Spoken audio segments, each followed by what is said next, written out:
네, 안녕하십니까. 한국과학창의재단 진로멘토링TV 사회를 맡은 사회자 문장원입니다. 네, 진로멘토링TV는 농사, 어촌 등에 거주하는 학생들과 각 분야 전문가들이 온라인을 통해 진로 소통의 장을 마련하는 목적으로 진행되는데요. 이번 9월 달에는 건축공학 대표님 두 분과 도시공학 교수님 한 분 모시고 이야기를 나눠보도록 하겠습니다. 이번 9월 달은 부산대학교에서 진행을 하게 되었습니다. 자, 그러면 오늘 대학생 MC 두 분 먼저 소개를 해주실 텐데요. 그 건축학개론 보면 우리 수지하고 이재훈 나오잖아요. 네, 남학생은 이재훈 목소리를 좀 닮은 것 같고 여학생은 수지를 좀 닮은 것 같은데 우리 자기소개 한번 해주실까요? 앉아서 편하게 해주시면 됩니다. 네, 안녕하세요. 부산대학교 방송국 아나운서 소개받은 대로 부대방송국 수지 언어정보학과 김은서입니다. 반갑습니다. 네, 반갑습니다. 부산대학교 방송국 아나운서 목소리만 이재훈 주상현입니다. 네, 제 목소리가 좀 이재훈 닮지 않았나요? 그죠? 네. 네, 다음에 우리 부산대학교에서 최고의 매력을 자랑하는 우리 매력남 최열 교수님 모셨습니다. 네, 반갑습니다. 부산대학교 건설융합학부 도시공학과 최열입니다. 반갑습니다. 네, 다음으로 우리 기업인 두 분 모셨는데요. 우리 지레베 우리 이상목 대표님 모셨습니다. 네, 지레베 이상목입니다. 반갑습니다. 네, 다음에 우리 부산에서 잠깐 사셨다고 하시더라고요, 아까. 네, 그래서 포모티브 건축사 사무소의 고영성 대표님 모셨습니다. 네, 안녕하세요. 저는 포모티브 건축사 사무소 고영성이고요. 제가 부산에서 태어났습니다. 반갑습니다. 네. 네. 네, 진로토를 TV는 대학생 MC 두 분이 기업인들한테 질문을 하면 이 질문에 답하는 식으로 하고요. 여기 앉아 계신 분들도 좀 이따가 질문의 기회를 드릴 테니까 혹시 나의 진로가 아직 확실치 않다라고 생각하시는 분이 있다면 언제든 편안하게 질문해 주시고요. 혹시 아까 4학년 있다고 하지 않으셨나요? 4학년 한번 손 들어 보실래요? 네, 건축공학과라고 하셨죠? 네, 대표님 혹시 저 친구 어떻게 질문 좀 잘하면 어떻게 취업시켜 주시나요? 아, 어려우시나요? 사람을 뽑는 거는 진짜 신중해야 됩니다. 네. 네. 조금 쏠때 여러분 신중하게 한번 질문해 주시면 감사하겠습니다. 우리 수지 닮은 학생 우리 질문 한번 해볼까요? 그러면 저희는 먼저 포모티브 건축사 고영성 건축가님한테 질문 먼저 드릴게요.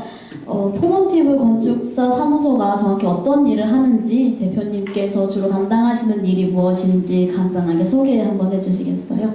네, 보시면 포모티브 건축사 사무소 건축사 사무소고요.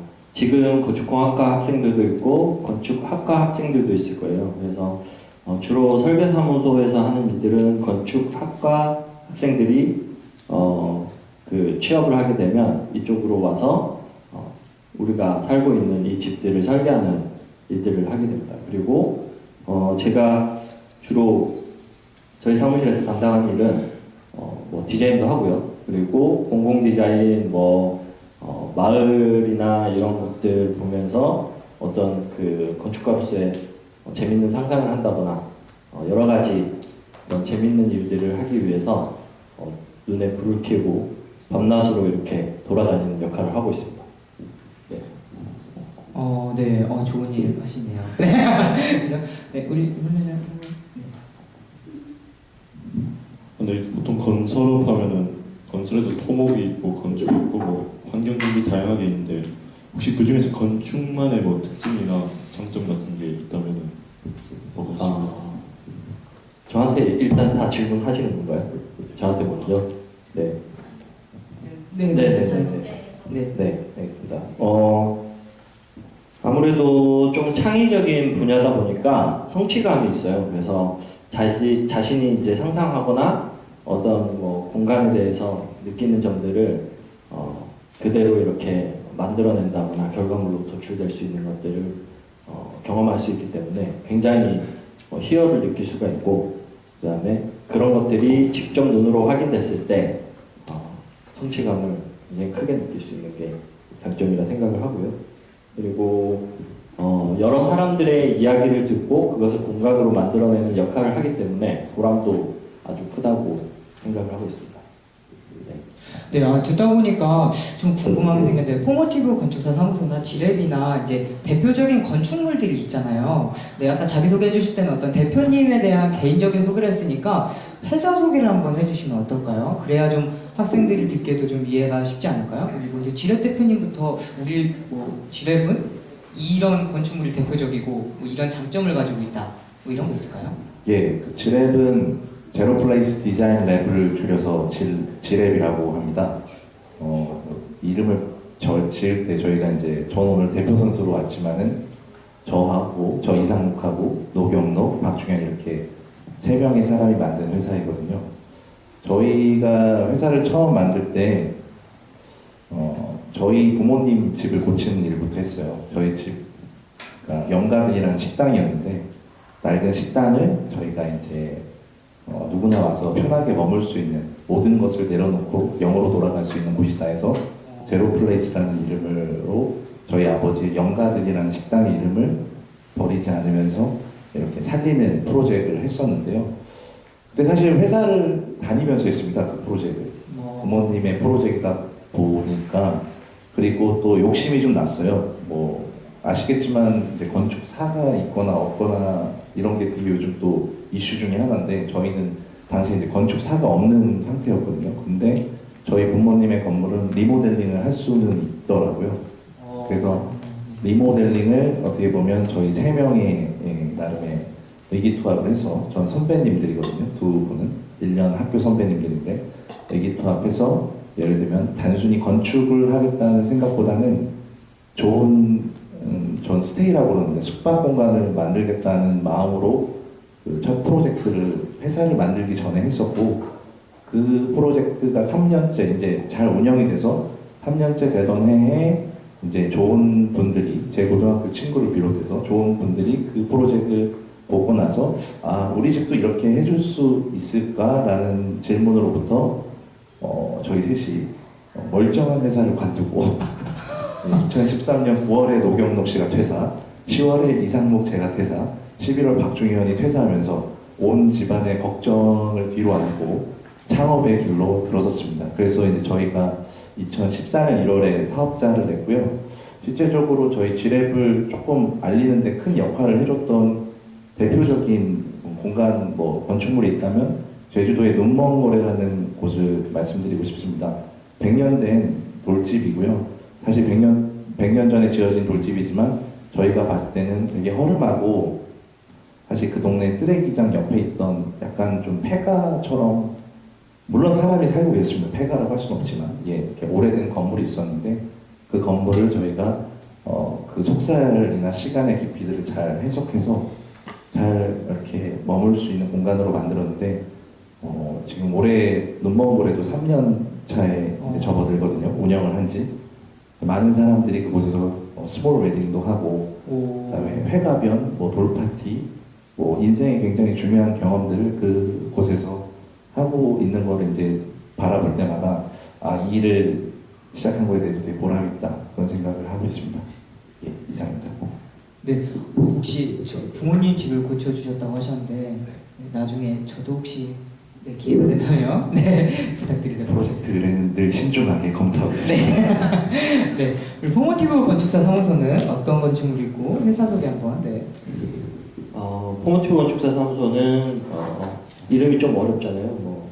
누구 혹은 포머스 이런 식으로 불리기도 하는데 포모티브라는 거는 조형 예술을 의미할 때 포모티브 아트라고 해서 어떤 조형적인 건축에 있어서 조형적인 부분들을 어느 정도 내포하고 있다고 생각을 하시면 되고요. 그리고 중의적인 표현으로 어떤 인격 형성 과정의 중요한이라는 뜻을 가지고 있어요. 그래서 사실은 인격은 아니지만 어떤 공간을 만들어내는 것 자체도 그 과정이 굉장히 중요하다는 것을 나타내고자 해서 그 표현을 가지고 저희가 이름을 지었고요. 그 이름을 가지고 건축을 함에 있어서도 과정이나 결과물들이 어느 하나 놓치면 안 되겠다는 생각으로 건물을 설계를 하고 있어요. 그리고 지랩에서 방금 말씀하신 그 돌집처럼 저희도 사실은 제주의 돌집을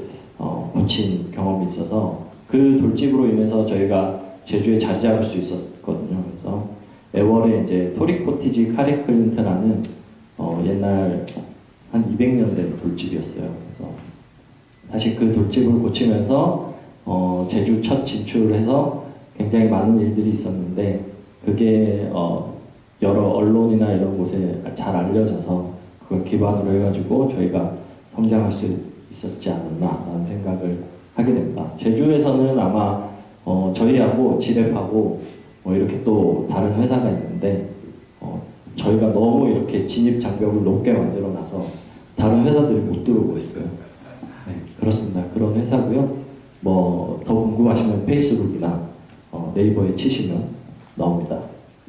네, 제주도는 포모티브 건축사 사무소와 지랩이 이렇게 꽉 잡고 있는 걸로. 네, 이게 교수님한테는 조금 다른 질문을 드려볼게요. 이제 건축공학하고 사실 도시공학하고 조금 다른 개념이잖아요. 근데 도시공학으로 따지면 이제 다양한 도시 문제를 해결하기 위해 생겨난 걸로 알고 있는데 이 도시공학과 학생들은 되게 만능 학과라고 들었어요. 뭐 공학적 지식도 있어야 되고 인문사회도 있어야 되고. 근데 그 분야 중에서도 이제 건축공학과 연결을 하면 어떤 부분을 좀 이렇게 해서 할 수 있을까요? 우리 도시공학과는 이제 쉽게 말해서 크게 좀 거시적으로 국토 및 지역의 공간 계획을 주로 하고요. 그 다음에 개별적으로 보면 이제 우리가 주택, 그 다음에 교통, 최근에 환경 방제 이런 부분을 다 아우르는 또 도시 설계도 굉장히 많이 합니다. 도시 설계도 하고 그 다음에 이런 걸 이제 좀 더 과학적인 툴을 하기 위해서 GIS 방법도 이용하기도 하고, 그 다음 통계 분석을 이야기하고, 그래서 과학적이고 좀 합리적인 방법으로 도시계획 마인드를 가지고, 전반적으로 계획 마인드를 많이 가지고 있는 학생이고, 여러 가지 도시 문제가 한 가지 문제로 해결되는 게 아니라 복합적으로 많이 발생하고 일어납니다. 그래서 이런 문제를 전부 다 하기 위해서 어찌 보면 음악에서 그 오케스트라의 마이스트로 지휘자라고 생각하면 충분히 쉽게 아마 이해할 수 있을 겁니다. 그러다 보니까 도시공학 공부하는 사람이 우리 조금 전에 사회자 말씀하셨듯이 사회과학 마인드도 같이 있어야 되고, 그 다음에 경영, 경제, 행정, 그리고 건축, 토목 이런 마인드를 충분하게 좀 아울러야만이 진정한 정말 엑스퍼트가 될 수 있는 어떤 그런 분야를 주로 가르치고 학생들도 그런 분야를 습득하고 그런 인재를 양성하는 어떤 그런 것이 도시공학과다 이렇게 생각하고 쉽게 이해될 것 같습니다. 도시공학과에 대해서 너무 설명을 잘해줘요. 혹시 도시공학과 학생 맞나요? 도시공학과 교수님 이렇게 도시공학과 학생들 한 명도 안 오고 좋은 말씀 해주셨는데, 네, 우리 한번 이제 어떤 기업인지 알았으니까 이제 또 질문 한번 이어서 해볼게요. 그러면 지랩 이상록 대표님께 질문 드리고 싶은데요. 그렇게 다니던 회사를 퇴사하시고 위험한 선택을 하셨는데 이쪽 분야를 선택하게 된 특별한 계기가, 아니면 전에는 전혀 생각을 안 하고 계시다가 갑자기 그렇게 되신 건지 궁금합니다. 이 방송을 하니까 되게 어디까지 또 얘기를 걸러서 해야 되나 그런 고민됩니다. 전 개인적으로. 편하게 말씀하시면 저희가 알아서 다 편집해드리도록 하겠습니다. 실제적으로 저는 창업을 제로플레이스라는 이제 부모님의 공간을 이제 매만지면서 오픈을 했는데, 생각보다 전국에 저희 집처럼 아주 잘 다듬어진 소위 말해 호텔이 아닌 지역의 좋은 스테이들, 저는 그걸 스테이라고 부르는데 머무는 것만으로도 충분한 여행이 될 만한 장소 되게 많은 거예요. 그래서 회사를 다니면서 틈이 날 때마다, 그때 제가 결혼을 하고 아기가 있을 때였는데 틈이 날 때마다 주말마다 그 곳을 찾아뵙고 자고 꼭 대표님과 미팅을 하고 싶다. 이렇게 해서 이 공간이 만들어진 이야기들을 좀 듣고 그거를 저의만의 어떤 지식으로 남기지 않고 블로그에 그 글들을 남겨서 좀 그런 기록들을 좀 축적을 하다 보니까 그런 게 있었고요. 하나의 방향은. 하나는 소위 말해 소셜 커머스라는 게 등장을 하면서 저희 같은 공간을 누군가에게 홍보를 해야 되는데 반값 할인을 해야 되는 거예요. 홍보를 하려면. 그래서 이거 이렇게 열심히 만들었는데 반값 할인은 좀 억울한 거 아닌가. 그래서 누군가는 이렇게 잘 만들어진 공간을 의미 있게 소개하고 연결하는 작업을 하면 좋겠는데 그 일을 내가 하면 안 되나? 그게 스테이폴리오라는 사업의 시작이었는데, 그 사업을 하겠다고 이제 와이프한테 제가 밤마다 침대에서 PT를 했는데 말로써 다 안 되는데 그 프로젝트만큼은 오케이 해주더라고요. 그래서 이건 통과시켜 주는 거야? 그랬더니 그건 자기가 잘할 수 있는 일인 것 같아. 그래서 친구들한테 가서 난 이 일을 하겠다라고 했는데 사실 IT 비즈니스 그때부터 제가 시작을 하게 된 거예요. 근데 되게 어렵더라고요, IT 비즈니스가. 소위 말해 개발자분들이 필요하고 건물 짓는 것만큼 웹의 환경에서 그 웹사이트를 구축하는 게 건물 짓는 거랑 똑같아요. 아키텍트가 필요하고 그거를 이제 시공사 컨스트럭션처럼 개발자들이 그거를 코딩으로서 하나하나 축적해 나가야 되는데 아주 운이 좋게도 고등학교 친구들 중에 그런 회사를 만든 친구를 만나게 돼서 의기투합을 하게 된 거죠. 그런데 그 친구들이 야, 너 회사 그만두는 건 좋은데 나 오늘 바로 굶어 죽어. 너가 그래도 그 좋은 스테이 지기분들, 뭐 호스트 분들한테 칫솔이라도 팔 자신 있어? 난 칫솔이라도 팔겠다. 난 황금 칫솔이라도 팔아가지고 어메니티로 팔아서 난 내가 재밌는 일을 하고 싶다. 그렇게 했는데 정말 아이러니하게도 아까 얘기했듯이 그 시절에 저희를 찾아왔던 클라이언트가 있었고 그걸 함께 만든 형들이랑 이 얘기를 너무나 진지하게 얘기 나눈 다음에 어찌 보면 지랩은 황금 칫솔을 만든 회사가 된 거죠. 스테이의 A부터 Z까지 저희는 하는 회사가 됐습니다. 그래서 기획과 브랜딩, 디자인, 마케팅 뿐만 아니라 뭐 요즘은 이제 퍼블리싱이라는 말을 새롭게 쓰기도 하는데요. 하나의 오프라인 공간이 만들어졌을 때 그걸 온라인으로 어떻게 알리는지에 대한 영역도 하나의 사업 아이템으로 잡아서 이렇게 함께 된 게 어떻게 보면 그렇죠, 창업의 계기가 된 거죠.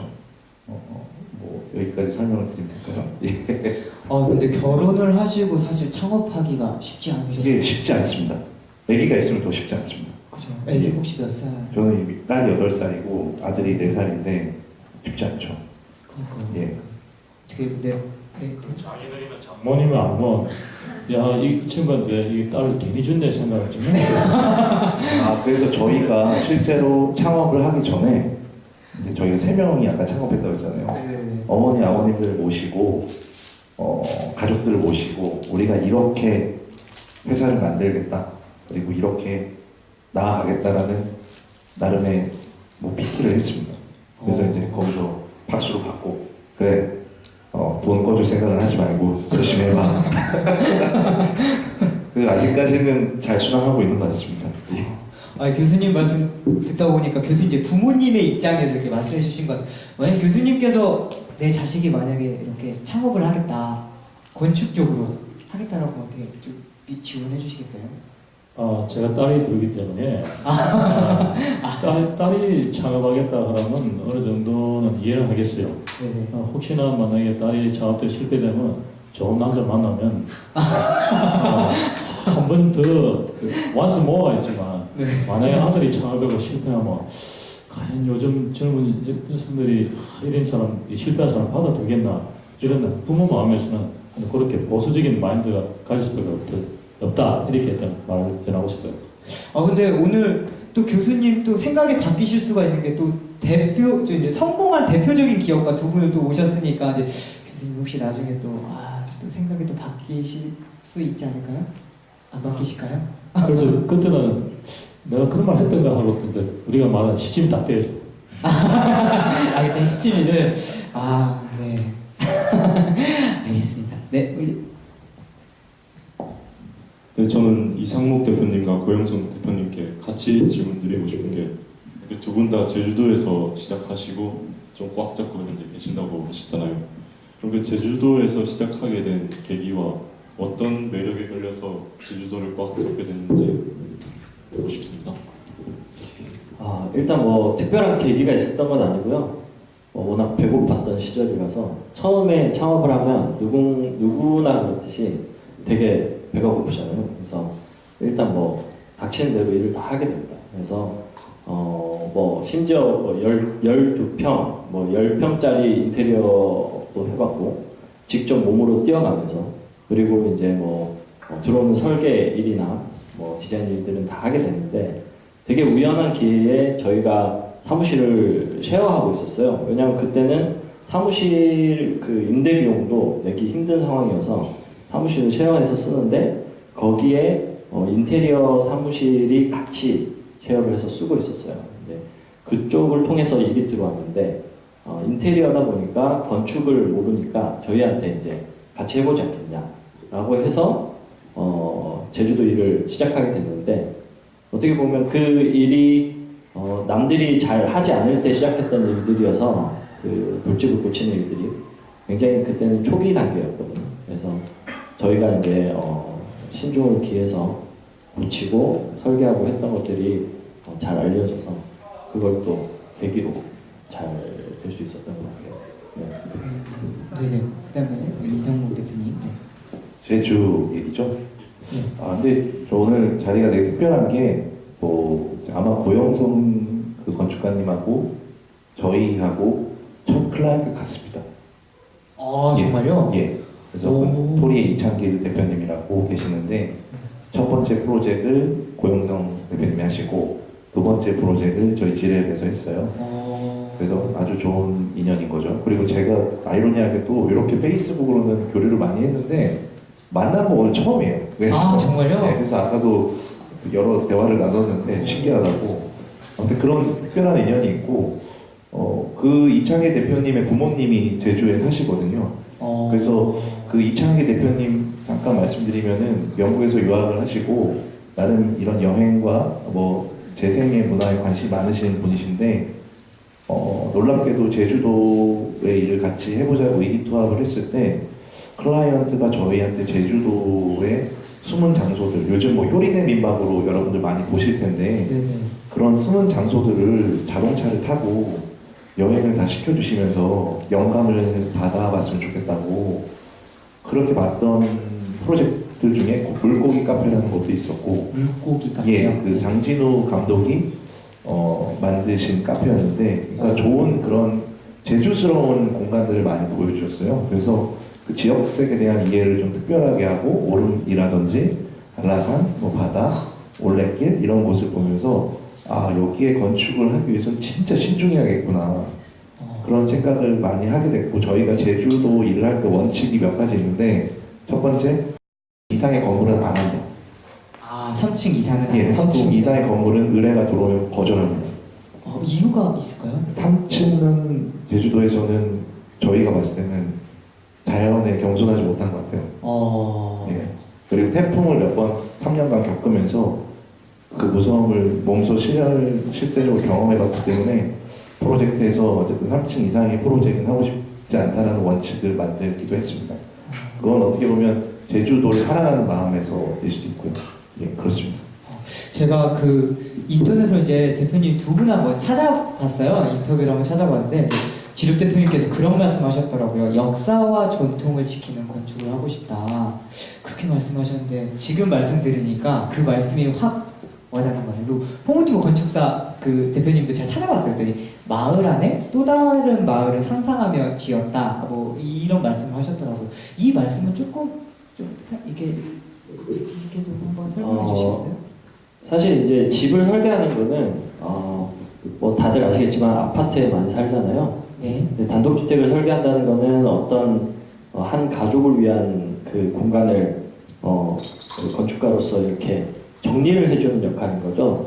그러니까 더 좋은 환경에서 어떤 삶을 살 것인가에 대한 어떤 그 이야기들을 같이 풀어나간다고 생각을 해요. 그래서 그것이 그냥 굉장히 일상적이고 아무렇지 않은 그런 공간일지라도 건축가가 들어가서 그걸 매만져주면 그것이 또 다른 이야기가 될 수 있는. 그래서 마을 속의 마을이라는 것 자체도 사실 그 말을 하게 된 계기가 그 이창길 대표님 아까 말씀을 하셨는데 그분의 집을 제가 설계를 했어요, 저희가. 그래서 그 집이 이제 흔히 말하는 땅콩 주택인데 그 집이 그냥 일반적인 땅콩 주택이 아니고 중간에 중정이 있어서, 그러니까 마당이죠. 중앙에 마당이 있어서 서로 이렇게 한 집 한 집 건너서 따로 떨어져 있지만 또 같은 그 안에 공간에서 이렇게 교류할 수 있는 장을 마련해 준다는 그런 것이 있었거든요. 그런 개념이. 그래서 그 말이 나왔었죠. 네. 제가 생각할 때 오늘 이 두 분이 상당히 사업을 하시면서 굉장히 쉽게 말해서 철학이 있다 이렇게 생각되는데 보통 건축을 맡기는 클라이언트라 생각할 때는 대부분 다 용적률을 높여갖고 2층보다 3층, 3층보다 4층을 좋아요. 우리가 말하는 사업성 경제성이라는 것은 항상 이 클라이언트는 생각을 하거든요. 토지의 효율성을 높이기 위해서, 공간의 효율성을 높이기 위해서 되도록이면 이 공간을 좀 높여야 다음에 혹시나 렌트를 주더라도 이익이 생길 수 있는데, 아까 말한 대로 3층은 절대 안 된다 하는 것은 건물의 수월성을 위해서는 사실 그게 나올 수 있는데, 또 쉽게 말해서 이 숙지를 못하는 클라이언트의 생각할 때는 이미 높으면 경제성이 안 따르겠나 이렇게 생각하는데, 그런 것 때문에 우리나라 건축물이라든지 도시경관의 미관이 상당히 손상되는 경우가 굉장히 많습니다. 네. 그럼 원래 건축공은 이제 생산성과 경제적인 측면을 좀 많이 고려하는 편인데, 이 두 대표님께서는 그런 쪽보다는 이제 역사와 어떤 전통을 좀 중요시하시는, 그래서 여러분 오늘 잘 오신 거예요. 두 분 오시기 어려운데 네, 잘 오셨습니다. 우리 수지 질문 한번 해볼까요? 저 교수님께 질문 드리고 싶은데, 교수님이 특별하게 도시공학과 분야에 이렇게 전문적으로 선택을 하신 특별한 이유라도 있을까요?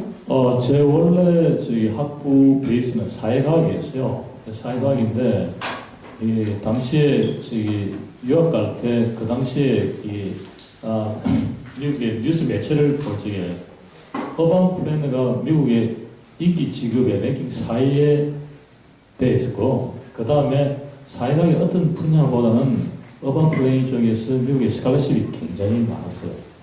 그러다 보니까 저 역시 마찬가지로 사회과학 베이스 하면서, 그 다음에 아까 제가 말씀드렸다시피 이 도시공학이라는 경우 도시계획이라는 학문이 이 모든 분야를 좀 아울러야 되는 어떤 그런 분야이기 때문에 사회과학에서 접근하는 사람들이 굉장히 많습니다. 경제학 베이스, 경영학 베이스, 아까 말한 건축 베이스, 토목 베이스 이런 분들이 도시 문제를 굉장히 많이 다루는 경우가 많기 때문에 의외로 생각보다는 상당히 스칼러십이 굉장히 많습니다.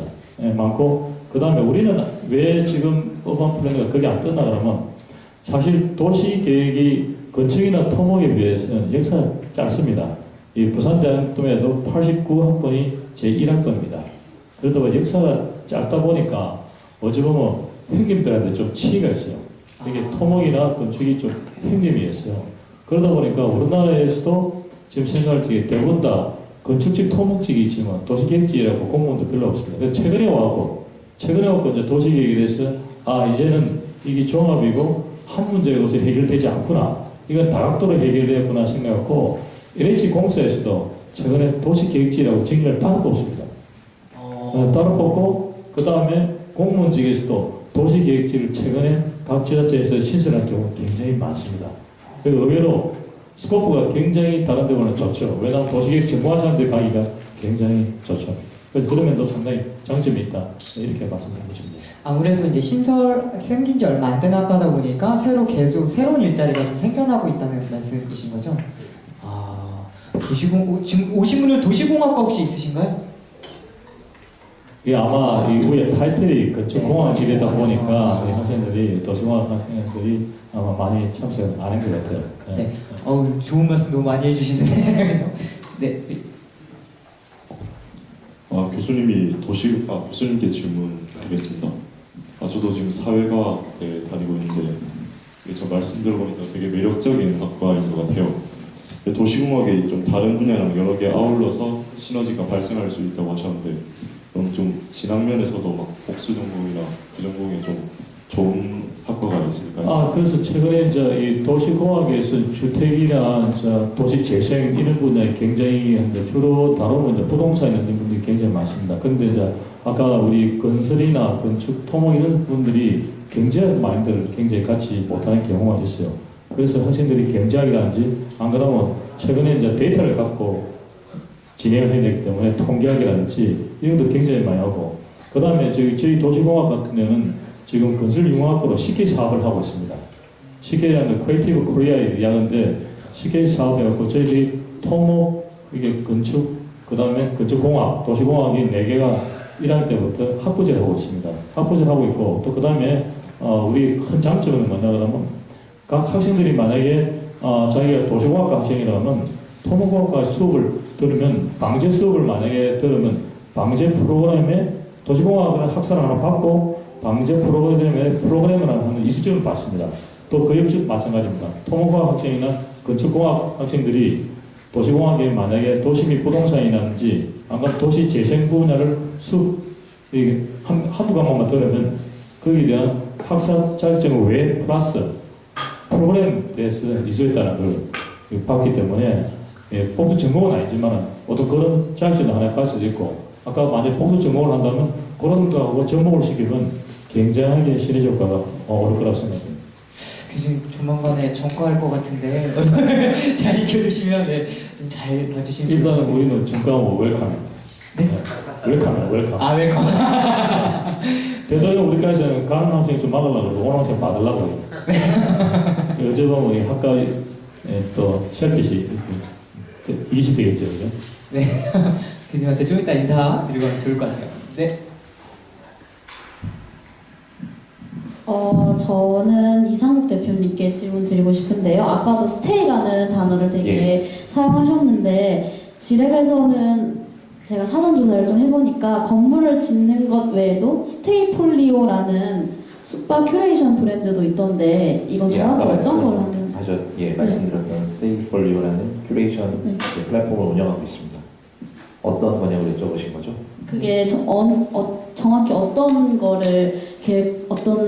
거를 담당하는 분야인지? 그 아까 전에 그렇게 말씀하셨잖아요. 밤마다 이제 와이프분한테 이제 예, 예. PT를 하셨다라고 하셨는데 어떻게 PT를 하셨는지도 사실 좀 궁금해요. 어떤 식으로 이제 정확히 어떻게 하셨는지.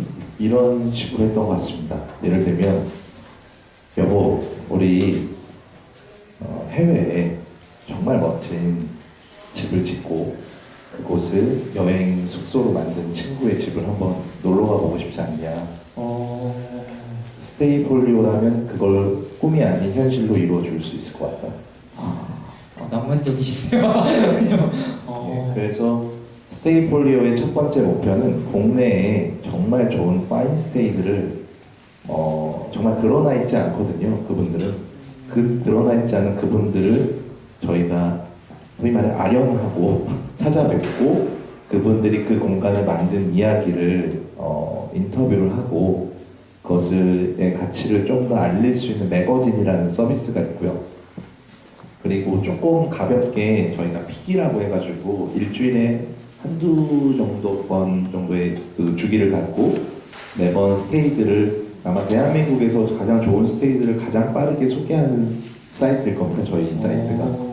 예, 그리고 지금은 작년 10월부터 아까 말했던 IT 첫째 친구들이랑 이제 의기투합을 했잖아요. 네네. 그래서 이제 부킹 페이지를 만들었어요. 그래서 실시간으로 예약을 연동할 수 있고 서칭할 수 있고 정말 추후에는 정말 AI 시스템까지 탑재해서 내가 어디로 여행을 갈지 생각하면 스테이폴리오에서 제안을 해줄 수 있는 그런 서비스까지도 바라보고 있습니다. 저희는 기업과 관이 운영하는 어떤 뭐 호텔이나 대형 숙박 공간이기보다는 개인이 열망을 갖고 어떤 지역성에 기반해서 본인의 열망을 잘 만들어서 스테이로 이야기가 있는 스테이를 만든 곳을 좀 집중해서 조명하고 있고 그거에 대한 네트워크를 글로벌하게 연결하는 것을 목표로 하고 있습니다.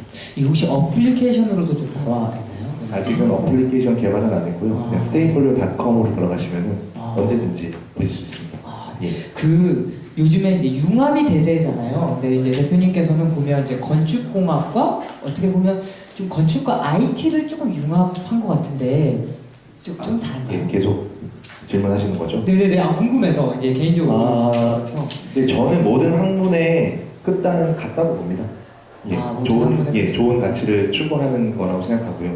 그거에 대한 방법론이 서로 다를 뿐인데 저는 IT 분야를 간접적으로 경험해보면서 너무나 건설 분야랑 비슷하다는 점을 이해했습니다. IT와. 예, 예를 들면 어떤 게 있냐면 네. 이게 또 방송이니까 참 어려운데요. 그냥 편하게 편하게 해보겠습니다. 네. 그냥 관이나 아마 학교 사이트도 마찬가지일 텐데 어떤 지도자가 바뀌면은 홈페이지가 전면 개편됩니다.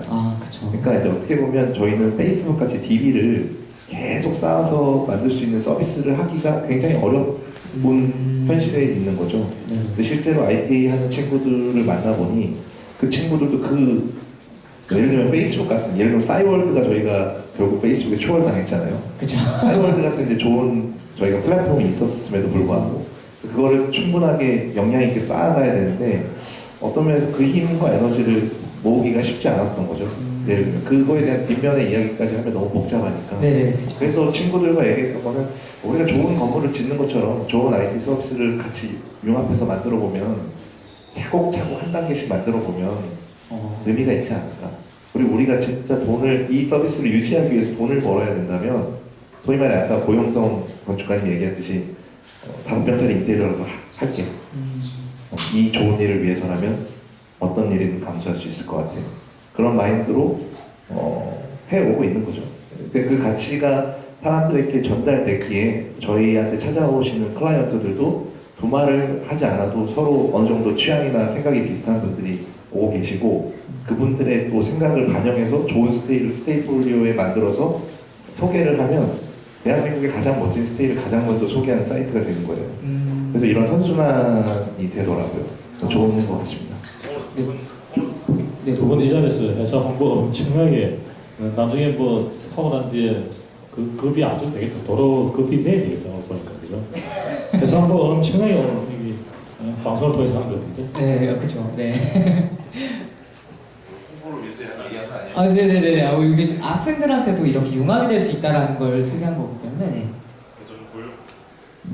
고영성 대표님께 질문 드리겠습니다. 네. 아까 앞서 이상목 대표님께서는 좀 스테이에 베이스를 두고 건축과 IT 분야를 이렇게 합해서 사업을 하셨잖아요. 혹시 고영성 대표님께서는 좀 건축과 이렇게 연계해서 다른 분야를 살릴 수 있는 개인적인 구상 같은 건 뭐 없으신가요? 일단 아주 좋은 걸 이상목 대표님이 하고 계셔가지고 네. 저희는 착실히 건축을 하겠다라고 이렇게 생각을 하고 있는데 사실은 요즘에 보면 아마 교수님도 그런 생각을 한 번쯤 해보셨을 텐데 도시 말고 그 외 지역에 일본도 그렇잖아요. 도시 내에서도 빈집이 많이 생기게 되고 우리나라도 이제 곧 그런 현상이 생기게 될 텐데 그런 빈집들 활용 방안에 대해서 건축가로서 어떤 고민을 하면서 어떻게 또 그걸 잘 활용해서 또 좋은 뭐 스테이가 될 수도 있고 아니면 또 다른 또 프로그램이 될 수도 있고 이런 것들이 사회랑 잘 이렇게 끼어들어가서 지역 사회에 좀 활성화될 수 있을까라는 그런 고민들을 하게 됩니다. 그래서 그런 요소들을 건축까지만 어떤 면에서는 기획도 해보고 싶고 그다음에 뭐 그 일부는 또 고쳐서 다른 방법으로 쓰고도 싶고 하는 그런 생각들을 사실 개인적으로 가지고 있습니다. 네. 이게 과거에는 사실 아파트가 되게 많이 지어졌었잖아요. 근데 요즘에는 전원주택, 이제 개인주택을 많이 짓는다고 하더라고요. 그것도 어떤 인구 감소에 따른 그런 영향이 있는 걸까요, 교수님? 어떤 도시공학적으로 봤을 때? 저희 외국인들이 우리나라에 오면 딱 놀래는 게 두 가지입니다. 두 가지가 중에서 하나는 외국인들을 보면 대체적으로 좀 소득이 굉장히 서구에서라든지 미국 같은 데는 굉장히 잘 사는 사람들이 공동주택이 아니고 단독주택에 삽니다. 단독주택에 사는데 우리나라는 이 소득이 높은 층이 공동주택에 사는 거 좀 놀랍니다. 그 원인은 대부분 시큐리티 문제 때문에 굉장히 있고요. 그다음 두 번째 놀라는 게 그 주택에 내는 제도에 전세 제도 보고 깜짝 놀라거든요. 그 전세를 영어로 어떻게 이야기하느냐? 혹시 뭐 전세를 우리 사회자 전세가 영어로 뭐라는 줄 알겠어요? 잘 모르겠습니다. 전세는 영어로 전쉐이라고 합니다. 세계에서 우리나라밖에 없는 제도입니다. 우리나라밖에 없기 때문에 이 전세 제도를 보고 외국의 주택학자라든지 건축학자들이 깜짝 놀라는 경우가 굉장히 많습니다. 그런데 계속 우리나라에 공동주택이 많이 가져가는데요. 최근에 전원주택이 조금 뜨는 이유 중에 하나가 아까 전 말한 공동주택을 선호하는 이유가 시큐리티 때문에 굉장히 공동주택을 선호하는 경우가 굉장히 많아요. 왜냐하면 단독주택이 혹시나 안전 문제 때문에 요즘에 세콤이라든지 기타 안전시설이 어느 정도 확보하는 데는 최근에 와서는 이 단독주택이 조금씩 늘어나는데 공간을 생긴 것도 이제 공간 활용 방안은 뭐 얼마든지 공간을 거기다가 쉽게 말해서 창업 촌도 만들 수 있고 창업 자료도 만들 수 있고 그다음 공간을 여러 개 쉽게 말해서 자주단체가 구입을 해갖고 저소득층을 위한 어떤 공간을 제공하든지 그런 거는 최고위원과 여기서도 많이 하고 있으니까 그런 것도 우리가 한번 벤치마크하면 좀 도움이 될 거다 그런 생각이 들어집니다. 아직까지 그래도 이 단독주택의 도로를 허가 건수가 부산시에서 거의 제로라고 보면 됩니다. 계속 공동주택을 지금 계속 짓는다 이렇게 생각하고 공동주택 이제 사이즈는 왜냐면 1인 가구가 자꾸 늘어나니까 쉽게 말해서 이제 큰 사이즈가 아니고 옛날에 좋아하던 큰 평수가 아니고 자꾸 적은 평수로 이제 되어지는 거죠. 아무래도 1인 가구가 늘어나고 그렇죠. 예, 그러다 보니 세대수는 자꾸 좀 늘어나고 있습니다. 인구는 줄어들어도 역으로 세대수는 좀 늘고 있다 이렇게 보면 되겠습니다. 예. 그런 영향도 있겠네요. 네. 저는 고영석 건축가님께 질문 드리고 싶은데요. 제가 포모티브 건축사 블로그를 좀 찾아봤었어요. 네. 근데 거기에 사원을 모집하는 글을 몇 개 보았거든요. 네. 근데 이게 가장 학생들이 실질적으로 듣고 싶어하는 질문일 것 같은데 고용주의 입장에서 사원을 뽑을 때 가장 중요하게 생각하는 점이 있다면 말씀해 주시겠어요? 잠깐만 여기 우리 학생들 잘 들으셔야 돼요. 고용주의 입장에서 이제 바라보는 이제 취업준비생 어떤 취업준비생을 뽑는지. 네. 사실은 지금 이제 그 건축 설계 분야에서는 큰 사무실하고 그다음에 소규모 사무실로 사실 양극화되어 있는 현상이 좀 두드러졌어요. 그래서 중규모 사무실들이 부산은 어떤지는 잘 모르겠어요. 근데 수도권, 서울 같은 경우는 중규모 사무실들이 많이 이렇게 없어지면서 사실 이렇게 양분이 돼서 큰 사무실에서 보는 것들은 저는 사실은 크게 잘 모르겠습니다. 왜냐하면 제가 회사를 이렇게 떠난 지 좀 오래돼서 그거는 지금 상황에서 잘 모르겠고 저희 사무실 입장에서 말씀을 드리자면 일단은 사람이 많지 않아요. 소규모 사무실이기 때문에 직원이 많지 않기 때문에 직원 한 명의 어떤 성향에 따라서 분위기가 전체가 바뀔 수 있어요. 그러니까 일단 제일 먼저 보는 건 사람의 성격. 성격을 잘 모르잖아요. 근데 면접 봤을 때 밝은 성격을 가장 선호한다. 그리고 자신감. 네. 그게 뭐 어떻게 보면 굉장히 일반적인 이야기일 수 있는데 일반적이지만 굉장히 중요한 요소라고 생각을 하고 자기 자신한테 자신이 없으면 그 누구도 뽑을 생각이 없어요.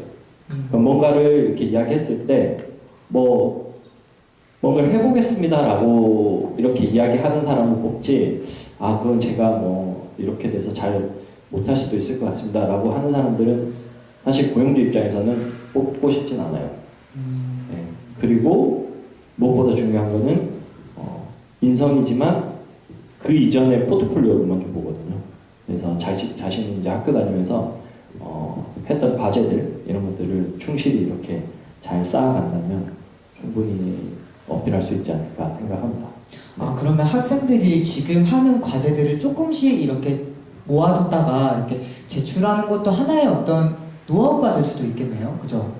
어떤 기업에서 기업 고용주 입장에서 봐서 학생 때 이렇게 열심히 했구나 이런 걸 볼 수도 있는 거 아닌가요?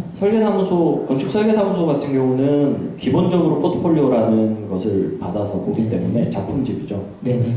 작품집을 보기 때문에 그 작품집만 충실히 해놓으면 일단은 면접을 보러 가기 전에 그 포트폴리오 충실한 포트폴리오를 보고 어느 정도 좋은 인상을 심어줄 수는 있을 거라 생각을 합니다. 우선은 세 가지를 말씀하셨어요. 성격, 그다음에 자신감, 그다음 포트폴리오. 네. 그렇게 세 가지만 잘 준비하시면 될 것 같습니다. 네. 우리 이상목 대표님께 질문 드리겠습니다. 예.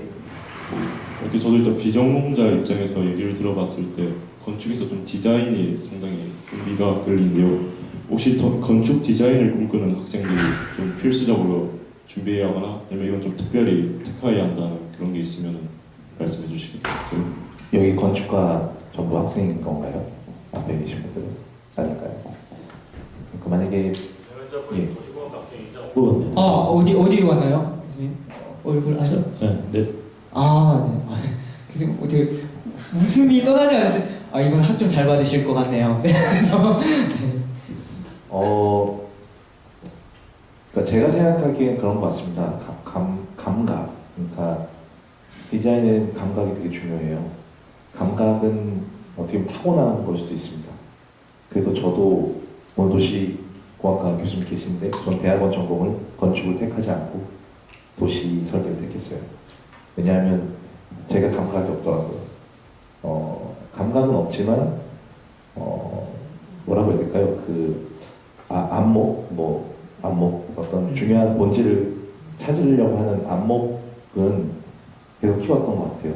그 안목을 다른 말로 하면 경험이라고 얘기해주고 싶은데 저도 아까 얘기했듯이 사람을 뽑는 데 있어서 어떤 포트폴리오를 보거나 자기소개서를 보는 거는 어떤 그 친구에 대해 감각적인 부분을 보는 걸 수도 있고 물론 이성도 있겠지만 면접을 하면서 근데 실제적으로 제가 더 궁금한 거는 그 친구가 뭘 하고 싶은지가 더 궁금하거든요. 제 그 침대 PT처럼 진짜 하고 싶은 게 무엇인지 그리고 그 친구의 하고 싶은 무언가가 어떤 본질적인 게 잡히고 그 친구의 어떤 경험들을 들어봤을 때 예를 들면 뭐 포트폴리오 끝단에 어떤 사진 하나라든지 생각하지 못했던 그 친구 물론 면접이란 게 굉장히 짧잖아요. 그 친구의 보여주는 어떤 뭐 경험의 부분들이 있거든요. 본질과 감각의 균형감을 진짜 잘 갖추는 게 전 요즘 시대에 되게 중요하다고 생각합니다. 그래서 여러분들도 뭐 취업을 떠나서라도 요즘 뭐 욜로족이라고 하잖아요. 많은 경험과 어떤 그 안에서의 본인의 관점 그리고 디자인을 전공하지 않더라도 뭐가 나한테 아름다운 건지에 대한 걸 볼 필요가 있는 것 같아요. 뭐 이거는 우스갯소리지만은 효리네 민말을 제가 재밌게 보고 있는데 효리 씨가 그러더라고요. 감각에 의존했다면 이상순 씨 같은 사람은 하겠냐? 결혼하겠다. 예, 그러니까 옛날에 감각에 이렇게 어떻게 흔들려서 뭐 흔들린 거 아니죠? 감각은 쫓아갈 수밖에 없는 거니까 잘생긴 남자도 많이 만나봤지만 결국에는 날 정말 사랑해주는 뭐 이상순 씨의 본질. 그러니까 그 약간 극단적인 비유일 수 있겠지만 그 감각과 본질, 경험의 어떤 균형감을 찾는 훈련을 전공자들, 비전공자들 하는 건 중요한 것 같습니다. 제가 이 틈에 약간 좀 끼어들면 좀 아쉬운 게 이제 두 분이 이제 건축 쪽에 하시는데 최근에 이제 폴 락스라는 사람이 새로운 용어를 하나 만들었는데 그 용어가 이 스타 플러스 아키텍처 이렇게 합성어입니다. 스타키텍처, 스타가 만드는 건축물이죠. 스타가 만드는 건축물이 그 관광과 지역 경제에 어마어마하게 파급을 굉장히 온다는데요. 그리고 우리 스페인의 구경하는 미술관 같은 데 갖고 빌바오 이펙트라 이렇게 할 정도로 엄청나게 크거든요. 우리가 말하는 뭐 시드니의 오페라 하우스 같은 것도 마찬가지로 그것도 일종의 빌바오 이펙트라 정도로 하는데 우리나라도 이제 조금 이게 건축물의 수월성이 굉장히 뛰어나는 게 있어갖고 이걸 이제 보러 사람들이 역으로 관광을 하는 게 아니고 건축 관광, 건축 이해하는 것도 굉장히 있거든요. 그런 부분이 이제 우리 두 분께서 그 후배들한테 새로운 굉장히 좀 우리도 좀 멋진 어떤 건축물을 좀 가르쳐갖고 우리나라도 대단한 좀 스타가 될 수 있는 그런 건축가가 좀 나왔으면 하는 마음에서 내가 한번 이야기해봤습니다. 네, 이미 국내에서는 너무 스타이신 것 같아서 제가 사실 도시공학과를 이렇게 알아보면서 만능학과다, 만능학과 뭐 아까 말씀드렸다시피 공학적 지식과 인문사회 이런 분야로 왔는데 건축공학 역시도 어떤 이런 말씀하시는 거 보니까 되게 낭만적이고 인문사회 쪽으로도 공부를 많이 하지 않으셨나라는 생각이 드는 것 같습니다.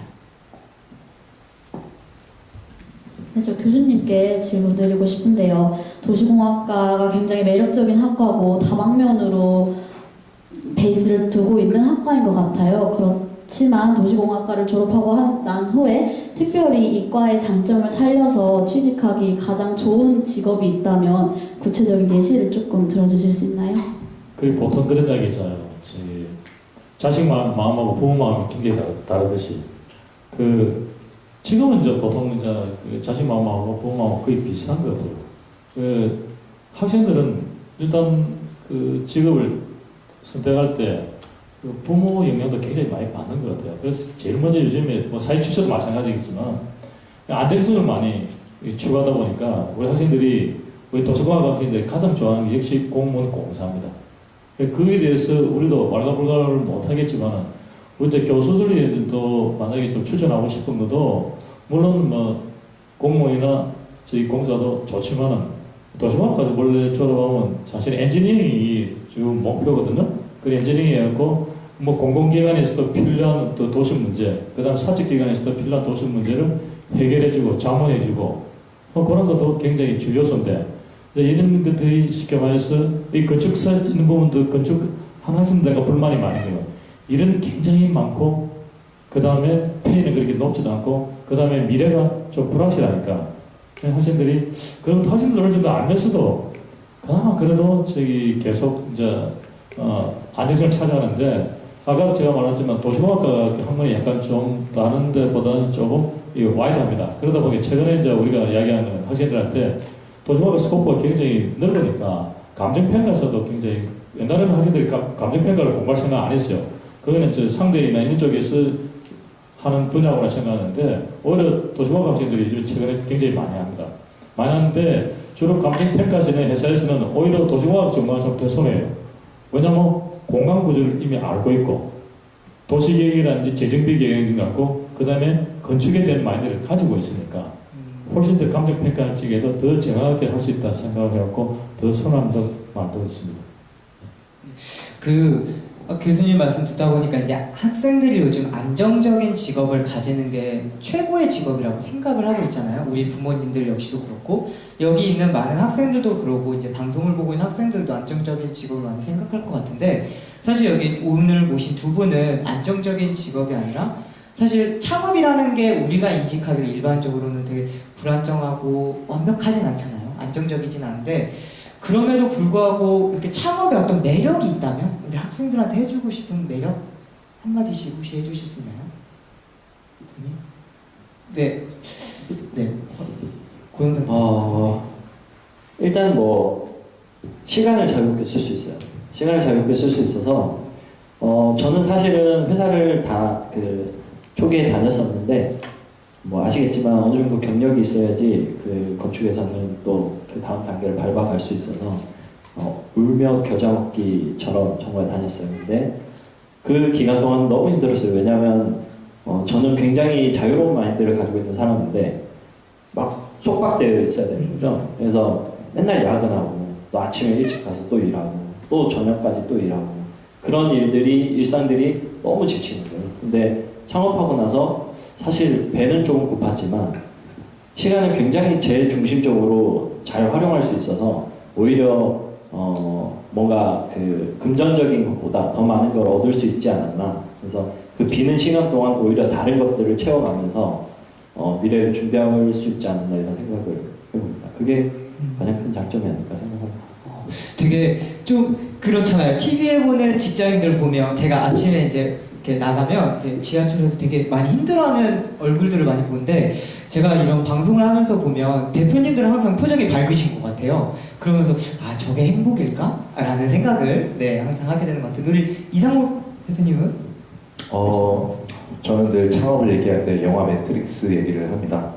빨간 약을 먹을 것이냐, 파란 약을 먹을 것이냐. 그건 너의 선택에 달려있다. 파란 약을 먹으면 진실을 모르고 살 것이고 빨간 약을 먹으면 진실은 알겠지만 많은 고통이 뒤따를 수 있는 거죠. 그 앞에서 전 빨간 약을 먹었습니다. 그리고 빨간 약을 먹으니 매트릭스처럼 정말 좋은 동료들이 생겼고 멋진 지금의 후배님들을 만나는 거고 그다음에 좋은 생각을 가진 클라이언트를 만나고 그들과 조금씩 그 네오가 정말 본질을 향해서 찾아갔던 항해처럼 찾아가고 있어요. 그 즐거움을 말하라고 한다면 어떻게 설명할 수가 없네요. 그 즐거움이라는 거는. 그렇지만 그 고통이라고 하는 것도 또한 설명할 수 없을 만큼 힘든 겁니다. 그 스펙트럼의 차이가 직장을 다녀서 저도 6년간 직장을 다녔었는데요. 그때랑 굉장히 차이가 있는 것 같아요. 뭐 그걸 첫 번째로 말씀해주고 싶었고 그건 선택의 문제니까요.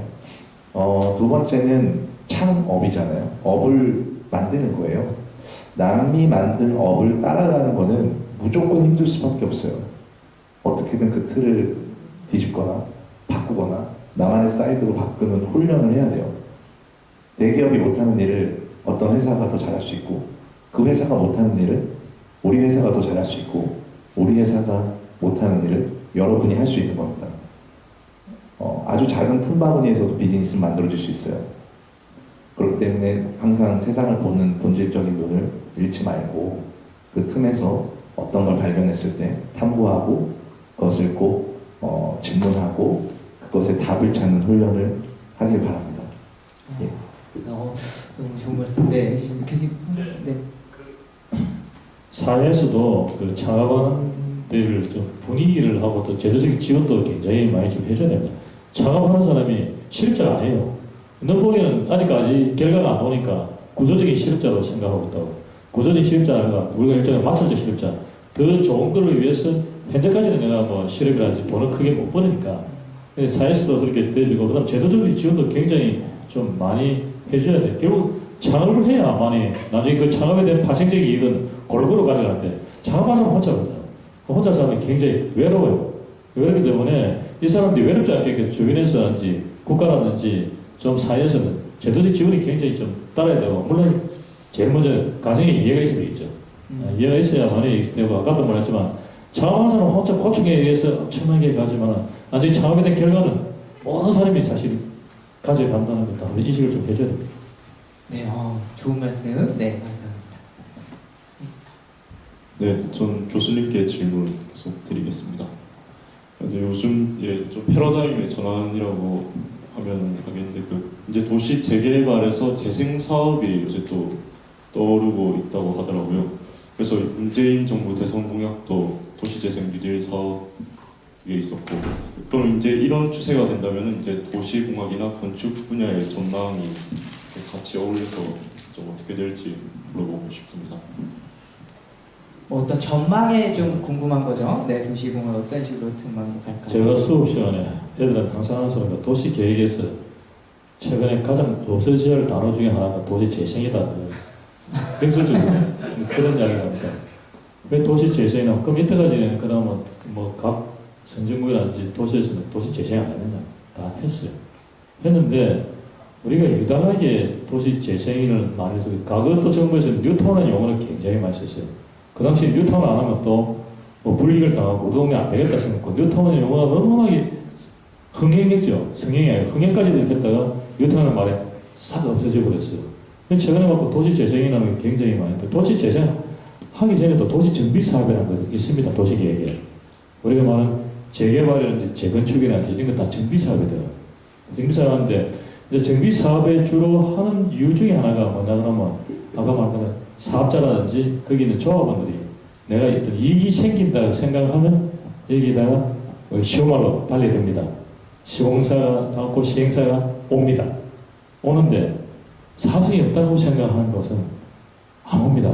그럼 이 사람들은 계속 주거지가 열악하고 넓고 오래되고 주거지가 열악하고 넓으면 다른 동네에 나쁜 영향을 미칠 수 있어요.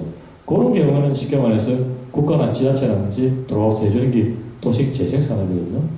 도시 재생을 하더라도 거기에 있는 사람들이 좀 삶의 질이 좀 나아지고 이렇게 해야 도시 재생이지. 관광객들 오게 만들고 주변 사람들 놀러 오게 만들어놓으면 거기 있는 사람들 굉장히 좀 상당히 고통스러워요. 고통스럽기 때문에 도시 재생이라는 것도 일단 거기 사는 주민들의 주거 복지 선 먼저 해주고 그 다음에 쉽게 말해서 다른 사람도 멋있게 성공했으니까 한번 구경할 만하다 이렇게 생각하는데 최근에 도시 재생이 뭐냐 그러면 도시에다가 색채 좀 칠하고 화장실 몇 개 고쳐주고 그게 도시 재생이냐. 요새는 그 도시 재생이 아니고 그냥 도시 하자 보수다. 그 도시를 수술하는 거지 재생은 아니라는 거예요. 도시 재생을 하려면 굉장히 우리가 때는 공간적 규모가 굉장히 중요해요. 물론 이 도시 재생이라든지 이런 용어가 생기면서 새롭게 이제 건축이라는 이런 분야가 파라다임이 옛날에는 좀 불경기 때는 잠깐 죽어 있다가 최근에 좀 약간 파생되는 게 있거든요. 이제 우리가 쉽게 말해서 이제 남북 통일되는데 뭐 그때 되면 굉장히 건축공학과 이제 건설환경 분야가 엄청나게 뜰 거라고 생각하거든요. 그때까지는 조금만 기다리자 이런 생각이 들고요. 도시 재생은 일단은 이게 좋은 말은 좋은 말인데 우리가 생각할지 도시 재생을 너무 함부로 남용해서 쓰기 때문에 사람들이 도시 재생에 대해서 크게 흥분하지 이제 않는 거예요. 그 좋은 말을 좀 아껴서 써야 되는데 너무 흔하게 썼다고 그렇게 생각했습니다. 네, 좋은 말씀. 우리 이제 학생들이 질문을 마지막 하기 전에 우리 현장에 있는 학생들 혹시 질문하고 싶은 학생 있나요? 아까 저기 회색 입은 우리 앞에 친구 되게 열심히 듣던데 혹시 뭐 궁금한 거 있어요? 없나요? 네네, 말씀 크게 해주세요. 지금 건축 경기가 그렇게 좋지 않다고 많이 들었는데 혹시 이걸 해결하기 위해서 뭐 어떤 식으로 또 어떤 방안으로 뭐 어떤 것을 해야 될지. 그러니까 요즘에 건축 경기가 안 좋은데 경기 안 좋나요, 대표님들? 항상 안 되죠. 아 그래요? 항상 안 좋은데요? 어떻게 하면 나아질 수 있을까? 뭐 이런 건가요? 네. 지금 약간 역설적인데 건축 경기는 항상 안 좋다고 생각하죠. 부동산 경기는 지금 엄청납니다. 지금 엄청나기 때문에 우리 파리 대책도 나오고 그러거든요. 근데 이것도 생각하기에는 정당한 방법으로 다주택을 가진 것도 뭐 부러워하고 좋아해야 됩니다. 그죠? 정당한 방법으로.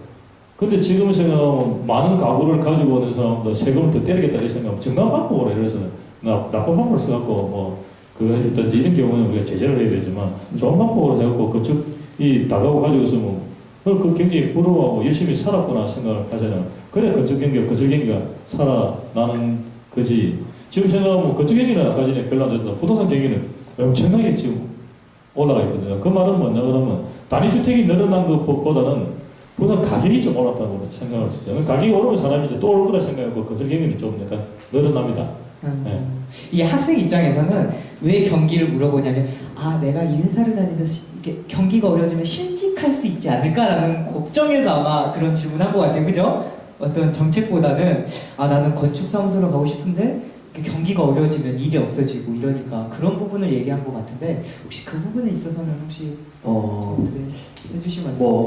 지금 저도 그렇고 이상 대표도 그렇고 여기 나와 있다는 거는 일이 어느 정도 있다는 사실이잖아요. 그래서 저희가 사실 뭐 다른 그 설계사무소보다 뭔가 이렇게 그 일이 월등히 많다거나 이렇진 않아요. 사실 어느 정도는 많이 있어요. 많이 있는데 그런 건 경기가 뭐 좋고 안 좋고를 떠나서 자신들이 아까 이성욱 대표 잠깐 말씀하셨는데 뭔가 본질을 찾아가는 어떤 그런 것에 충실하면 뭔가를 할 수 있다라고 말씀하셨잖아요. 네. 건축이라는 게 똑같은 것 같아요. 사실은 지금 우리가 학교에서 듣고 뭐 공부하고 하는 것들이 그걸 그 마음을 가지고 실무를 나가서도 그런 마음가짐을 가지고 이렇게 클라이언트를 대하면 충분히 진정성이 좀 전달될 거라 생각을 하거든요. 근데 지금 어려운 분들은 사실은 그런 마인드는 아니죠. 왜냐면 이걸 설계를 해서 돈 얼마를 벌어야겠다. 이걸 해서 뭔가를 만들어야겠다. 이런 사실은 상업적인 생각만으로 뭔가 일을 해나가려고 하면 그게 한계가 있을 수밖에 없고 요즘 아시겠지만 클라이언트들도 굉장히 똑똑하고 굉장히 수준이 높기 때문에 그런 것들 금방 알고 있어요. 그래서 건축가에 대한 어떤 기대치가 높기 때문에 진정성을 가지고 설계를 해나가면 충분히 알아주지 않을까. 이성 대표님. 우리 이성들 아까 계속 어렵다고 고개를 끄덕이셨는데 네, 학생한테 한번 질문 말씀 한번. 근데 뭐 경기가 안 좋은 그쵸? 거는 2008년부터 계속 안 좋았던 건 어쩔 수 없는 것 같고 안 좋은 거에 대한 본질을 얘기하면 또 너무 시간이 길어질 것 같고 그냥 사례를 하나 드리면 저희 이게 또 회사 홍보한다고 또 교수님한테 혼내는 거 아닙니다. 제가 괜찮나요? 네 괜찮습니다. 이제 친구 집이었던 창신기지라는 프로젝트를 저기 상신동에서 했었는데 당시에 창신동은 뉴타운이 윗동네는 이제 해제 얘기가 나오고 있던 차였고 그 친구 집이 있었던 밑에 동네는 상업지역인데 아직 해제가 되지 않았던 상황이었어요. 도시계획적인 그 구역 해제가. 그 상황에서 그 낡은 집을 소위 말해 돈을 들여서 고치는 일은 지금 시대 패러다임으로는 그때 시대 패러다임으로 되게 불가능한 일인 거예요. 왜냐하면 재개발 구역 안에 있는 집을 언제든지 쓸 수 있는데 거기에 돈을 들여서 잘 만들어 놓으면 언젠가 쓰러질 집인데 그걸 왜 고쳐야 되지에 대한 의문이 드는데 실제로 그런 심리 때문에 가서 보니까 그 동네가 우범화되고 그 빈집에서 뭐 청소년들이 뭐 본드를 흡입한다든지 이런 사회 문제가 벌어지는 거예요. 그 간극 때문에 아무것도 안 한다는 거는 좀 너무 아이러니했어요. 근데 세금도 나가더라고요, 예를 들면. 그래서 저희가 그 친구 어머님한테 말씀을 드린 거죠. 이 집을 한번 고쳐보자.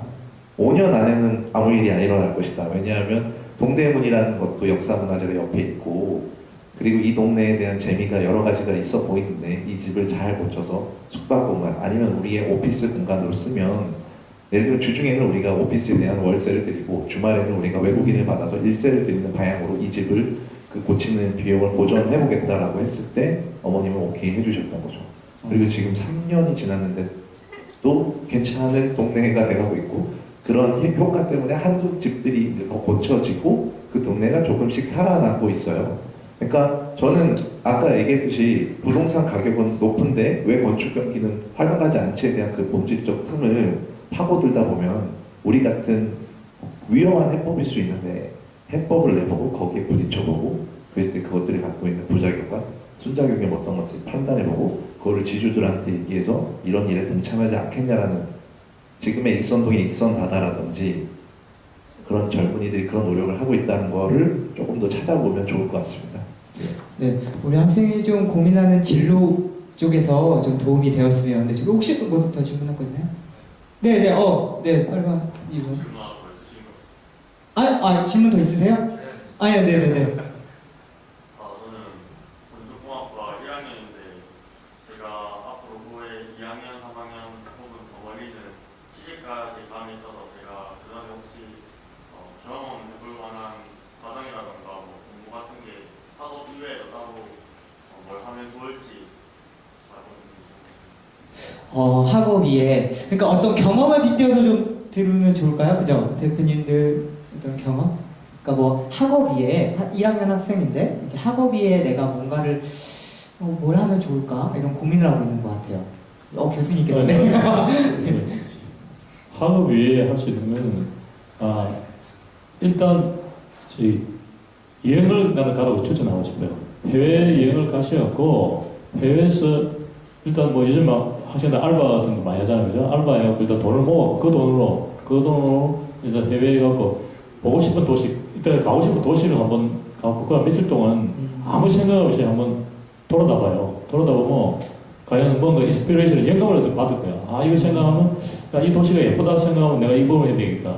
여기는 이 구조가 굉장히 무시 어떻게 이렇게 건물이 가능할까? 이런 생각하면 어떤 구조 쪽에서 연구를 하시고 또 어떤 생각을 하면 이 부분은 참 건물이 굉장히 수월성이 예쁘다. 그래서 나도 쉽게 말해서 유명한 건축가가 되겠다. 그런 생각을 할 때는 내 생각에는 일단 아무 생각 없이 그 부담 없이 정말 학생들 공부한다고 굉장히 나는 생각을 대학 1학년 때는 공부하지 말고 놀아라 그래요. 고3 때 저기 실컷 공부 열심히 하고 대학 1학년 돌아왔는데 1학년 돌아오고 이제 대학생인데 대학 1학년 때는 좀 놀아야 돼. 그게 노는 게 제2의 휴식이고 휴식이 자기 생산의 원동력이에요. 그래서 일단 나가서 아무 머리를 좀 비우면서 해외여행을 한번 가시면 뭐라도 하나 내 생각에는 건져올 것 같아요. 일단은 내 생각에는 일단 뭐 여행 한번 가봐라. 어찌 보면 뭐 단순하지만 단순한 게 때로는 최고의 파워랑 무기가 될 수 있어요.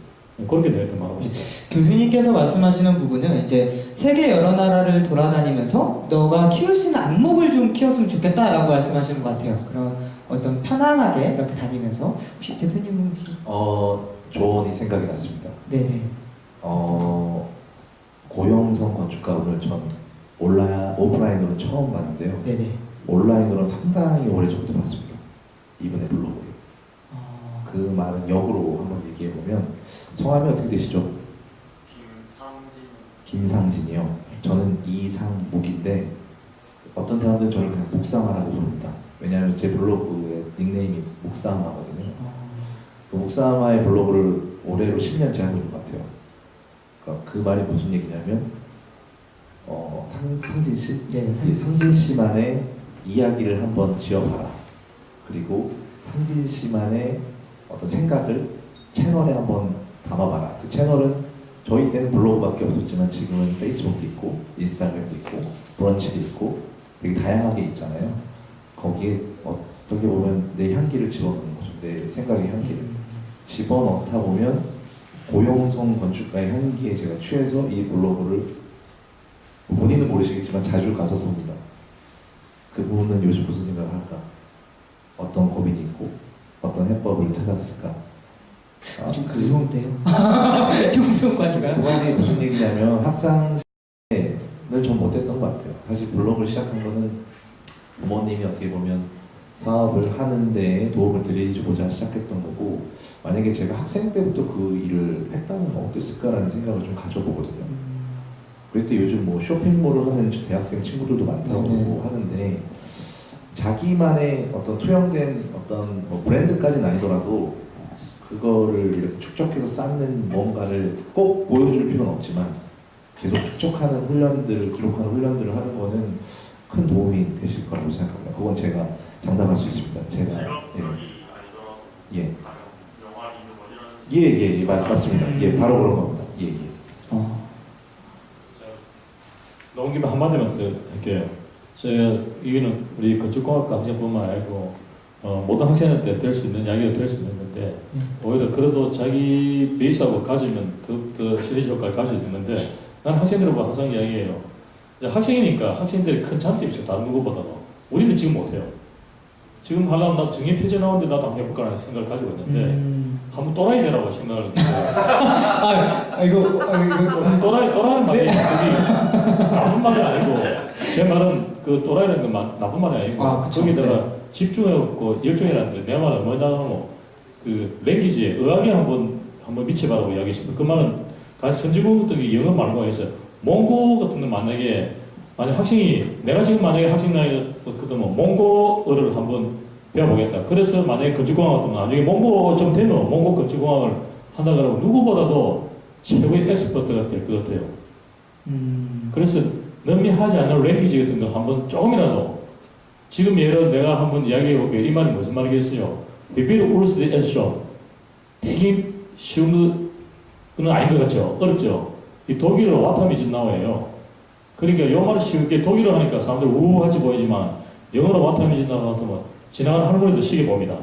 그죠? 그건 다 알아듣는다 그러는데 몽고로 만약에 한다든지 내 생각에는 좀 몽고 말고 또 다른 나라 만약에 한번 한다 그러면 그럼 그 건축물을 좀 보고 나면 이해되면 상당히 나중에 엑스퍼트가 되지 않나 그런 생각이 들어요. 깜짝 놀라네요. 이렇게 방송에서 나와서 안 되잖아 나왔는데 여기서 말하는 교수님께서 어떤 한 분야에 한번 미쳐봐라, 한번 열정적으로 한번 쏟아봐라 이런 말씀이신 것 같아요. 그죠? 네네네.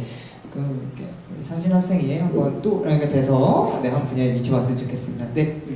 제가 드리고 싶은 말씀은 저는 그랬던 것 같아요. 학생 때 학생이 지나고 나서 보니까 왜 학생 때는 주는 것만 받아먹었지라는 생각을 했어요.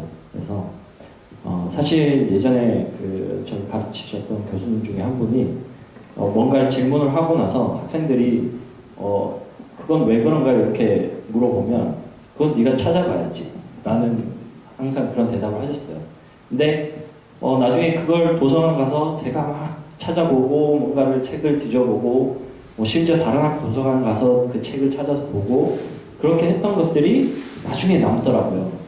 근데 그런 생각을 하면서 항상 누군가의 이야기를 들으면서 반문을 한번 해봤으면 좋겠어요. 그래서 교수님이 강의하실 때도 과연 물론 이제 교수님들은 어느 정도 다 맞는 말씀을 하시지만 네, 그래도 자기만의 생각이 있을 거라 생각을 해요. 그 의견에 대해서 자기는 그렇게 나는 생각하지 않는데 그렇다면 그거에 대해서 집중적으로 파고들고 아까 교수님 잠깐 말씀하셨지만 똘끼를 가지고 그 부분에 대해서 어떻게든 자기 자신만의 어떤 논리라든지 이런 것들을 찾아내서 교수님들과 어떤 이야기를 한다거나 또는 친구들과 그런 자리를 만든다거나 되게 흔한 되게 그냥 사소한 것도 괜찮아요. 예를 들면 무지개떡이 왜 무지개떡인가 또는 어떤 이 병이 왜 이렇게 생겼는가 이런 것들부터 시작한다고 해도 저는 굉장히 좋은 어떤 나중에 자신을 위해서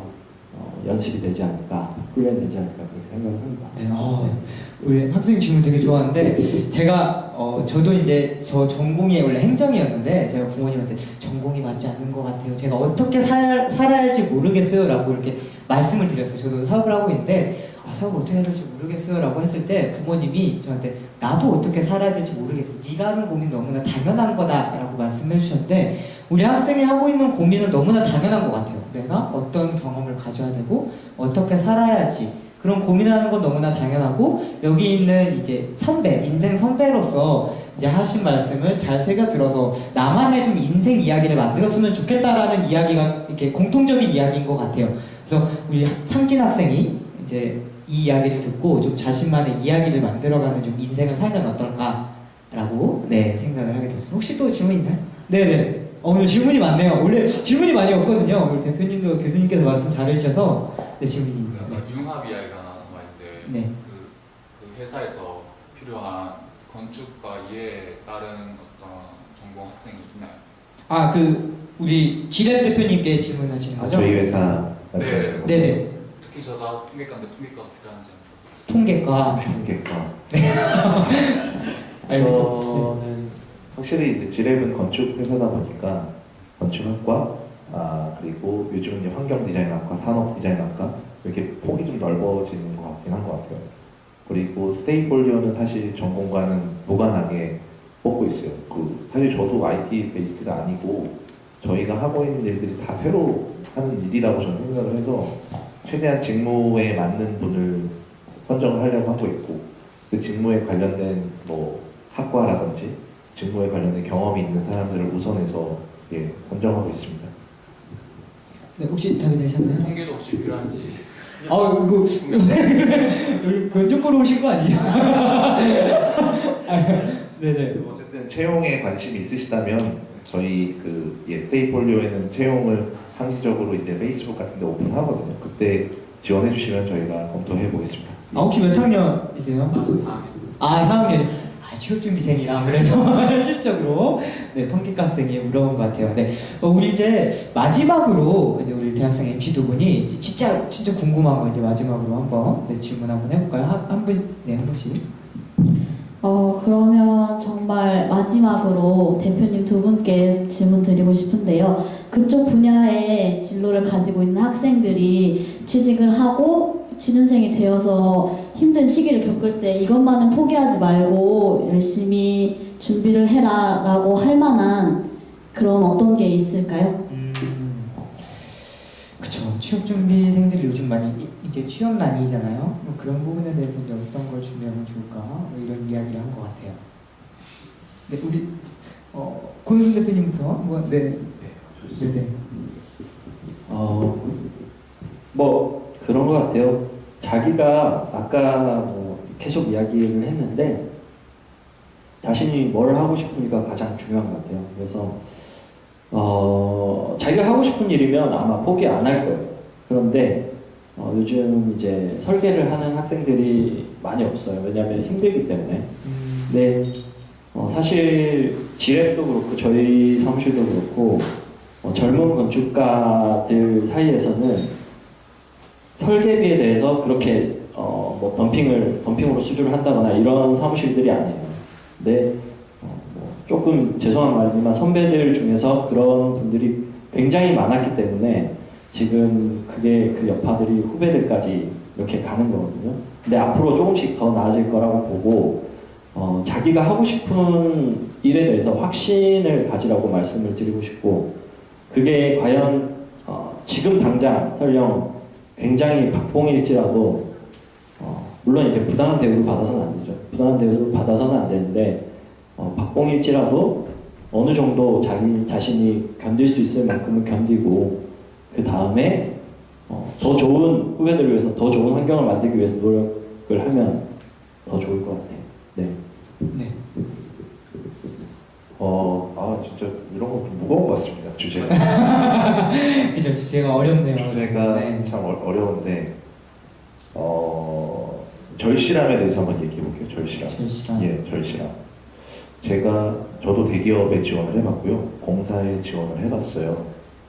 근데 제가 지원했을 때 느낌은 절실하진 않았던 것 같아요. 그러니까 무슨 얘기냐면 제가 공사 시험을 보러 갔는데 그때 당시에 계산기가 없어졌던 첫 시험이었던 것 같아요. 제 계산기를 공학용 계산기 안 들고 왔거든요. 네, 근데 시험을 보다 보니까 감독관님이 계산기 어디 있냐고 물어보시는 거예요. 이번 시험부터 계산기가 없는 걸로 알고 있습니다. 그랬더니 사람들이 다 저를 쳐다보는 듯한 느낌이었어요. 무슨 얘기냐면 그분들에게 계산기 되게 부적 같은 거예요. 준비를 정말로 할 때마다 계산기 옆에 두고 했던 건데 이번 시험에 계산기가 없어졌다고 해서 그 계산기를 놓고 올 수가 없는 거죠. 그러니까 그런 데서 절실함이라는 거를 좀 깨달았고 공사 시험에 무슨 도시계획 기사처럼 60점 넘으면 통과하는 게 아니더라고요. 맞잖아요. 거긴 정말 절실한 분들이 모여 있는 시험이었던 거예요. 그러니까 창업을 할 때 정말 절실하게 했던 것 같고요. 제가 원하는 회사에 갈 때 정말 절실했던 것 같아요. 근데 남들이 대기업을 다 가보고 다 눈을 두들기고 공무원 시험도 보고 공사 시험도 보고 하니까 저도 안 하면은 뭔가 안 될 것 같은 느낌? 그렇지만 갔을 때는 완전 이방인 같은 느낌? 그런 느낌을 많이 받았어요. 그러니까 진짜 절실한 일을 찾아야 돼요. 어떻게 보면은 내가 진짜 좋아서 절실함을 갖고 아까 제가 얘기했잖아요. 스테이폴리오를 갖고는 뭐 5평짜리 인테리어라도 정말 즐겁게 할 수 있다라는 절실함이 있어야지. 그러니까 제가 오늘도 어떤 주제가 본질에 대한 얘기도 많이 했지만은 그걸 찾는 훈련을 정말 학생 때 저는 많이 하셔야 된다고 생각하고 교수님의 레포트에도 그 훈련이 숨겨져 있고 그 게임이 숨겨져 있다고 저는 생각합니다. 그래서 절실함을 갖고 정말 아까 고영성 소장님이 말씀해 주신 대로 자기가 좋아하는 일을 찾다 보면 그 틈새에서 어떤 정말 행복한 일이 일어나지 않을까. 그리고 그 행복을 또 너무나 달콤하게 이렇게 즐기지 마시고 계속 훈련하는 게 중요한 자세인 것 같다는 생각을 합니다. 도움이 되었으면 좋겠습니다. 네, 절실함. 네. 마지막으로. 네, 그럼 저는 교수님께 마지막 질문 드리겠습니다. 이제 교육자 입장으로서 이제 대학인이 기술자가 아닌 지식인이잖아요. 그럼 이제 자신의 진로에 대해 또 이제 사회적 책임이나 소명 의식을 가져야 할 건데, 그럼 도시 건축 분야로서 진출하는 학생들에게 좀 가져야 할 소명 의식이 뭔지 말씀드릴 수 있을까요? 그거 덧붙여서 아까 전에 그 이야기에 좀 더 첨삭하고 이야기하는 학생들한테 이야기할 적에 제가 두 가지는 공통된 얘기고 하나는 도시공학과에 개별되는 얘기인데 저는 보통 보면 여러분 뭐 TV 같은 데 보면 유명한 배우들 과거에 오디션 몇 분 봤습니까? 이렇게 1000분 넘는 사람들 굉장히 많더라고. 네, 그렇죠. 네, 그래갖고 나중에 모르겠는데 제가 그 통계학과 학생들이니까 거기 우리 아마 여기 대부분 다 공학도이기 때문에 무한대 플러스 1은 뭐예요? 무한대입니다. 그 말은 뭐냐면 무한대 플러스 1은 무한대이기 때문에 지가 떨어진 거 2번 떨어지나 3번 떨어지는 거 똑같다는 거예요. 실패를 좀 두려워하지 마라. 무한대 플러스는 무한대니까 2번 떨어지나 3번 떨어진 거는 마찬가지니까 그래서 주눅 들지 말고 하는 이야기를 하나 하고 싶고요. 그 다음에 그래도 교수니까 좀 약간 근사한 말을 좀 써야지. 또 사회과학 전공하셨으니까 네. 멋진 말. 네. 내가 살아가면서 참 좋아하는 저희 어휘 중에서 녹추자는 불가토라는 말이 있어요. 되게 어려운 말 같지만 되게 쉬운 말인 데도 녹추자라는 것은 사슴을 쫓는 자는 녹이 사슴 먹게 하니까 사슴을 쫓는 자는 불가토, 토끼는 안 쳐다본다고 그랬어요. 사냥꾼이 내가 사슴을 잡으러 가겠다고 목표를 정했으면 옆에 토끼 있다고 토끼 팡 싸우지는 않겠다는 거예요. 그러니까 학생들이 아까 생각할 때 자기가 목적이 이거 같다고 생각하면 오디션 1000번 본다는 생각은 각오로 해야지 이거 안 된다 해고 또 다른 걸 찾고 하면 또 그것도 된다는 보장이 없어요.